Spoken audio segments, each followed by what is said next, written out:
Bom dia para você, João Magalhães. Deixa eu visualizar aqui na tela o João Magalhães agora sim. Oi, João, bom dia, tudo bem? Bom dia, Nájila Fernandes, bom dia a todos, tudo bem? Bom, acredito que você acompanhou a entrevista que eu fiz com a deputada estadual Flores Isabel. Ela apresentou na Assembleia Legislativa, pedindo ao governador Wellington Dias esse serviço de aferição e regulamentação dos carros-pipa aqui no estado do Piauí. Um serviço importante que é feito hoje, na sua maioria, por terceiros de outros estados, como Pernambuco, e também pelo próprio Exército. E, além disso, ela falou de política também. Queria que você avaliasse esses dois pontos. Bom, primeiro, realmente da necessidade de se melhorar, principalmente a questão de fiscalização na distribuição de água através de carro-pipa. A gente sabe que o abastecimento de água, principalmente na região semiárida, é uma questão histórica, vai aí décadas, né, de atuação, onde o que se teve condições de colocar em prática é exatamente a distribuição de água através de carro-pipa. Enquanto a gente não tem aquela infraestrutura hídrica necessária para abastecer toda a população da forma mais, vamos dizer, da forma mais desenvolvida possível, né, que seria através da água chegando na torneira, na casa de cada cidadão piauiense que mora na região semiárida, essa questão da fiscalização ela é importante, até porque a gente já observou em outros anos, em outras denúncias, que infelizmente há fraudes no que diz respeito ou à quantidade de água que ela é transportada pelos carros-pipa, ou de repente a qualidade da água que não é tão boa. Então, quanto mais instrumentos estiverem na legislação para fiscalizar e para atestar a qualidade desse serviço, sem dúvida nenhuma a beneficiada é a população que depende, que ainda demanda desse serviço de distribuição de água nesse modal histórico que é a distribuição de carro-pipa. Já do ponto de vista político, a deputada Flores Isabel demonstrou muito otimismo, viu? Com a pré-campanha de Fábio Novo. Ela tendo certeza que ele vai ao segundo turno, sem dúvida nenhuma, se entende que há uma possibilidade aí, de acordo com os cálculos dela, do PT polarizar a disputa aqui na capital, o que é meio complicado, porque historicamente o PT só chegou ao segundo turno 2 vezes, e sempre enfrentando o PSDB. Então, nesse ano a gente tem uma diferença, que são pelo menos 5 candidatos competitivos, da base aliada do governador Wellington Dias são 4, ou seja, é uma eleição onde vai ficar muito claro o time do governador Wellington Dias e o time do PSDB, do prefeito Teresina Firmino Filho, e a deputada Flora Isabel demonstrando aí todo o otimismo em relação à pré-campanha de Fábio Novo. A palavra é essa mesmo, otimismo, viu? Porque durante a nossa conversa foi isso que eu percebi, João, e eu perguntei de estratégias, de antecipação do vice. Ela disse são estratégias, Nájila. Eu não posso falar, mas estou muito confiante que Fábio Novo vai sim para o segundo turno. Foram as palavras da deputada Flora Isabel. E só voltando rapidinho nesse projeto que ela apresentou, que ela pede uma regulamentação nesse serviço de aferição dos carros-pipa ao governador Wellington Dias, é difícil de imaginar, João, que hoje já foi muito comum, mas hoje é difícil de imaginar homens e mulheres, inclusive crianças, carregando lata d'água na cabeça de um lugar distante, muitas vezes, para as suas residências, para poderem se manter e realizarem as atividades básicas do dia a dia. Eu acho que está mais do que na hora. Não estou falando de poder público municipal, estadual ou só federal. Estou falando na junção como um todo.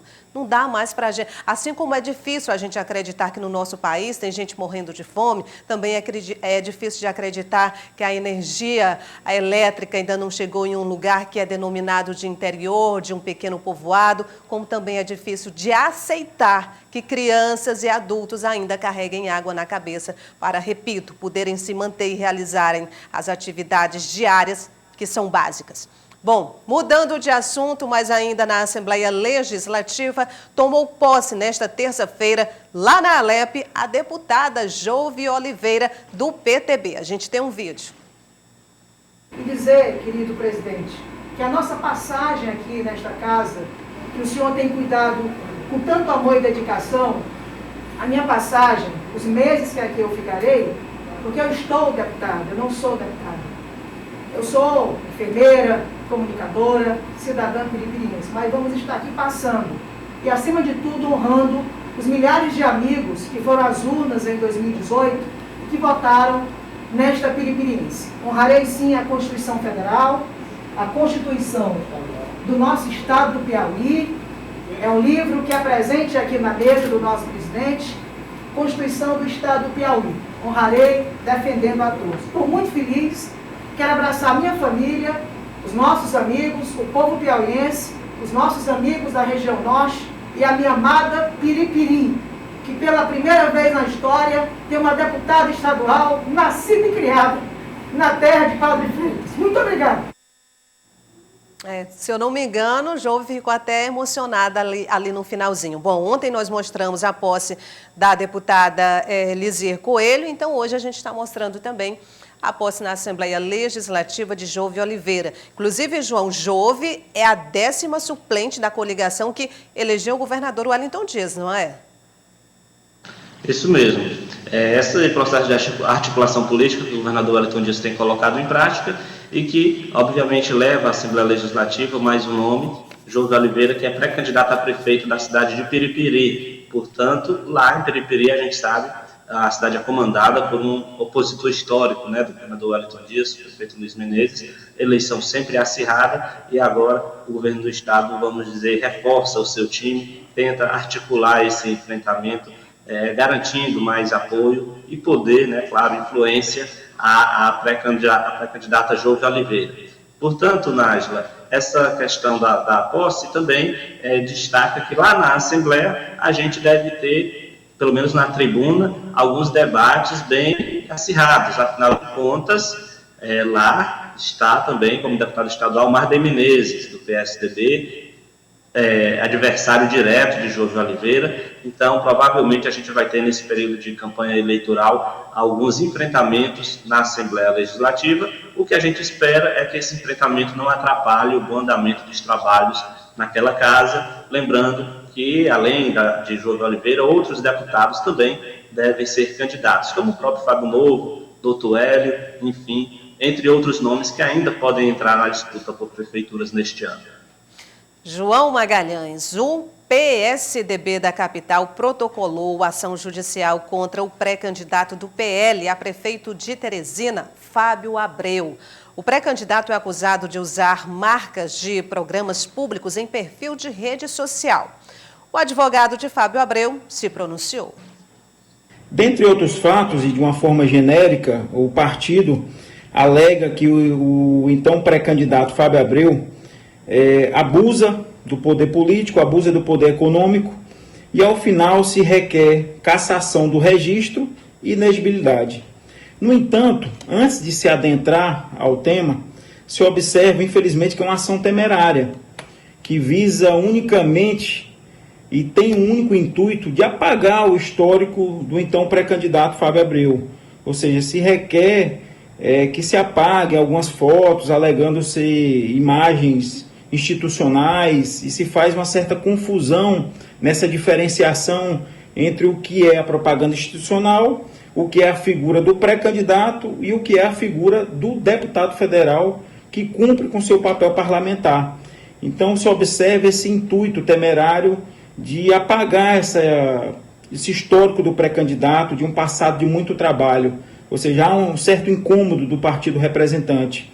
E quanto ao teor da ação, se observa, como já disse, de forma temerária, que o marco inicial da referida ação de investigação judicial eleitoral, que tem fundamento na Lei 64/90, no seu artigo 22, é após o registro.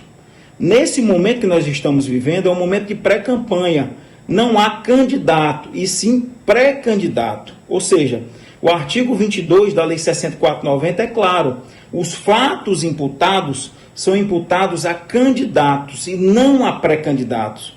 Então, como se pode requerer a cassação do registro do pré-candidato Fábio Abreu se ele sequer passou nas convenções, foi escolhido nas convenções municipais? Primeiro, se tem que passar pelas convenções municipais, registrar a candidatura, após o registro da candidatura, é que se há o marco inicial para sofrer e ser parte legítima das ações de investigação judicial eleitoral.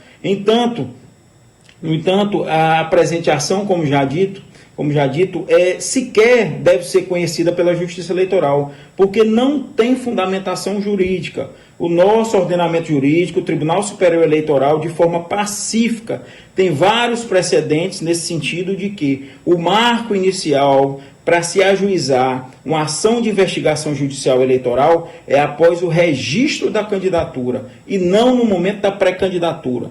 Todos são pré-candidatos, tanto o pré-candidato do PL, que é o deputado Fábio Abreu, como o pré-candidato do PSDB, como diversos outros pré-candidatos. São apenas pré-candidatos, só se efetivam como candidatos após o registro e após esse momento, sim, podem ser partes legítimas e para sofrer uma ação judicial e estarem no polo passivo da demanda. Bom, João, o fato é, Fábio Abreu ainda não é candidato. Por conta do que citou aí o advogado Leandro Cavalcante, ainda não houveram nem as convenções. Ele é sim pré-candidato. Mas sobre essas postagens, como avaliar nas redes sociais de Fábio Abreu?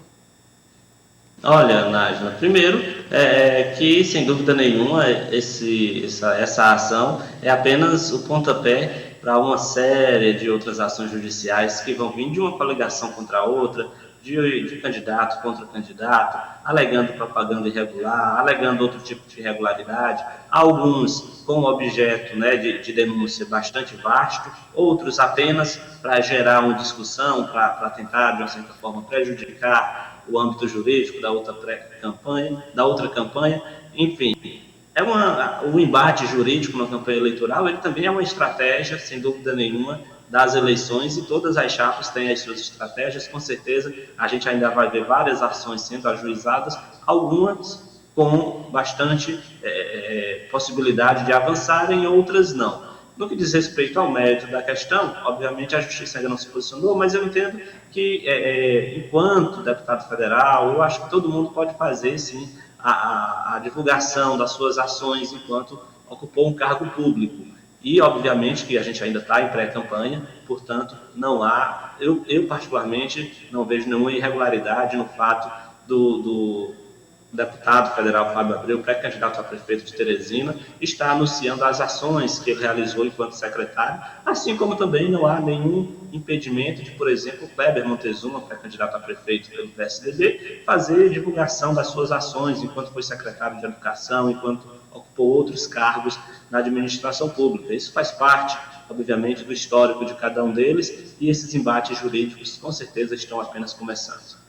Até porque existem prazos para tudo, prazos ditados aí pela Justiça Eleitoral, e o importante é seguir esses prazos. Bom, João, uma decisão do juiz Bruno Cristiano Carvalho Cardoso, da 5ª Vara Federal Civil, suspendeu nesta terça-feira o trâmite do processo eleitoral para a escolha de reitor e vice-reitor da Universidade Federal do Piauí. Houve alegação de alguma chapa, João? Houve sim. A chapa comandada pela professora Sandra, que é a chapa que ficou em 5º lugar na consulta acadêmica, ela diz que tem informações suficientes que colocam em xeque, vamos dizer assim, a segurança do processo eleitoral. Ela cita, por exemplo, que enquanto candidata, a sua chapa pediu acesso ao nome e contatos dos eleitores, das pessoas que poderiam votar, e isso nunca foi fornecido pela comissão eleitoral, que integra, né, a própria universidade. Portanto, esse é um dos motivos que embasaram esse pedido de eliminar para a suspensão do processo eleitoral, que foi acatado pelo juiz, pela Justiça Federal, e estipulado um prazo para que a reitoria da UFP se posicione, dando explicações. Essa decisão de suspensão, então, é liminar, né? Ela é provisória. Agora a universidade vai se defender, a reitoria vai se defender, e depois a Justiça Federal tem uma decisão mais completa. Mas, por enquanto, continua, assim, suspensa. Inclusive, você acredita que vai repassar essa informação de que há uma coletiva, né, de imprensa agora pela manhã, onde o atual reitor Arimatea Dantas deve se pronunciar sobre esse caso. Pronto, informação já passada. Bom, e lembrando que nesse processo de eleições para a escolha do reitor e vice-reitor da Universidade Federal do Piauí, não é a primeira vez que a Justiça entra, né? Você lembra que o candidato professor Marcos Sabri, teve que acionar a Justiça para adquirir o direito de concorrer. E agora, essa suspensão. Vamos aguardar, então. Pode ser que nessa coletiva, de hoje pela manhã, o ainda reitor Arimateia Dantas, ele possa adiantar alguma coisa, trazer alguma novidade em relação a esse processo. João, na pauta de votação do Senado desta terça-feira estava apenas a proposta de emenda à Constituição que torna permanente o Fundo de Manutenção e Desenvolvimento da Educação Básica e de Valorização dos Profissionais da Educação, conhecido também como Fundeb, e por unanimidade foi aprovado. No meu modesto entendimento, de um velho professor, que comecei a lecionar aos 18 anos de idade física, que aos 27 anos de idade era professor de psiquiatria da Faculdade de Medicina da Universidade Federal Fluminense. Tenho que a coisa mais importante feita pela educação no Brasil foi a criação do Fundef no governo Fernando Henrique, do Fundeb no governo Lula, e agora, no Congresso Nacional, a sua introdução como definitivo na Constituição Federal, em que nós iremos dobrar, mais do que dobrar, os recursos da União, levando mais recursos para a nossa educação, e desses recursos, 70%, pelo menos, terão que ser aplicados com os profissionais da saúde. Então, hoje, o Brasil, a educação, está de parabéns porque nós estamos dando o passo mais decisivo para a educação e para o futuro da nação brasileira. Bom, João, antes de você falar sobre a questão do Fundeb, deixa eu só corrigir aqui, porque eu falei agora há pouco que a coletiva seria hoje, e na verdade será amanhã, dia 27, a partir das 8h30 da manhã, onde o atual reitor da Universidade Federal vai tratar, inclusive, sobre essa questão de suspensão do processo eleitoral da Universidade Federal. Portanto, amanhã, dia 27, quinta-feira, às 8h30. Agora voltamos, sim, para o Fundeb, que foi aprovado ontem no Senado por unanimidade. O fundo atual, João, seria extinto. Na verdade, seria extinto dia 31 de dezembro, se não fosse renovado, né? Com essa renovação já não tem esse risco, correto? Isso mesmo. Ele seria extinto agora em dezembro e agora foi prorrogado tanto a participação do governo federal no financiamento da educação básica. Portanto, uma vitória aí comemorada bastante pelos profissionais da educação e dos municípios também, que vão ter uma ajuda maior federal nesse financiamento. Olha, João, foi lançado ontem o programa que deve substituir o Minha Casa Minha Vida. Trata-se do Casa Verde Amarela.